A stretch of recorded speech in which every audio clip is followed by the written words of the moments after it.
आप सब जान रहे हैं कि देश भर के मुख्यमंत्री केंद्र सरकार को कोल क्राइसिस के बारे में आगाह कर रहे हैं। कई पावर प्लांट से भी हमें सूचना मिल रही है कि कौन से पावर प्लांट बंद हो गए, कहां कोल का क्राइसिस है। इस सब के बीच आज केंद्रीय ऊर्जा मंत्री श्री आर.के. सिंह जी ने एक प्रेस कॉन्फ्रेंस की और उन्होंने उसमें किसी भी तरह के कोल क्राइसिस की संभावना को खारिज किया, बल्कि उन्होंने इसमें ये तक कहा कि दिल्ली के मुख्यमंत्री अरविंद केजरीवाल जी को चिट्ठी नहीं लिखनी चाहिए थी। और मुझे बहुत दुख हुआ कि देश की यूनियन कैबिनेट मिनिस्टर इतनी बड़ी गैर जिम्मेदाराना अप्रोच लेके चल रहे हैं कि जिस समय देश के कई मुख्यमंत्री लगातार केंद्र सरकार को रिक्वेस्ट कर रहे हैं, उनको आगाह कर रहे हैं कि आने वाले क्राइसिस से देश को निकालिए, वैसे में वो कह रहे हैं कोई क्राइसिस ही नहीं। कोई सरकार अगर ये कह रही है कि क्राइसिस है तो वो गलत कर रहा है। इससे ये साफ दिख रहा है कि भारतीय जनता पार्टी से केंद्र सरकार चल नहीं रही, वो बहाने ढूंढ रहे हैं। जब देश में ऑक्सीजन क्राइसिस हो रहा था तो पूरे देश में इस बात का शोर मचा कि साहब ऑक्सीजन का क्राइसिस है, मिसमैनेजमेंट हो गया, थोड़ा क्राइसिस है, आप कुछ करिए। सेंट्रल गवर्नमेंट बहुत बेशर्मी से कहती रही कि ऑक्सीजन का कोई क्राइसिस नहीं। जो भी राज्य बोलता था, दिल्ली ने भी आवाज उठाई, दिल्ली ने भी कहा ऑक्सीजन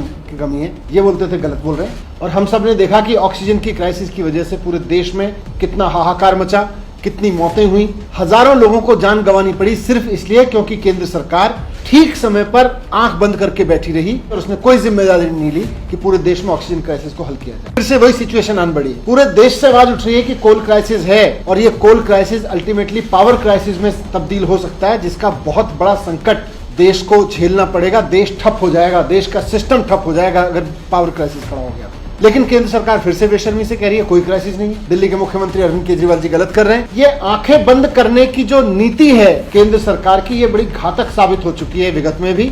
और आज फिर मैं कह रहा हूं कि अगर कोई क्राइसिस हो रहा है तो उसको स्वीकार नहीं किया तो फिर से बड़ा क्राइसिस देश के सामने संकट खड़ा होगा। और ये कोल क्राइसिस केवल कोल क्राइसिस नहीं है, ये पावर क्राइसिस है। और पावर क्राइसिस का मतलब है इंडस्ट्री क्राइसिस, पावर क्राइसिस का मतलब है सप्लाई क्राइसिस, पावर क्राइसिस का मतलब है IT क्राइसिस। हर तरह के क्राइसिस में देश को झोंकने की तैयारी हो रही है। ये देश को गड्ढे में डालना चाह रहे हैं, देश को एकदम ठप कर देना चाहते हैं। ये भी सूचनाएं आ रही हैं कि उत्तर प्रदेश सहित कई जगहों पर पावर प्लांट बंद हो गए हैं। इसका मतलब केंद्र सरकार क्राइसिस को हल नहीं करना चाह रही या केंद्र सरकार के पास कोई समाधान नहीं है। आप सिर्फ इसलिए क्योंकि कुछ राज्य उठा रहे हैं, आप राज्यों को झूठा साबित करने की जिद पे अड़ जाते हो कि नहीं राज्य गलत कह रहे हैं, राज्य गलत कह रहे हैं, मुख्यमंत्री गलत कह रहे हैं, अरविंद केजरीवाल जी गलत कह रहे हैं। इससे कोल क्राइसिस तो खत्म नहीं होगा ना। आंखें बंद कर लेने से कोल क्राइसिस खत्म नहीं होगा। मैं हाथ जोड़ के केंद्र सरकार से अपील करना चाहता हूँ कि इस क्राइसिस को समय रहते समझिए।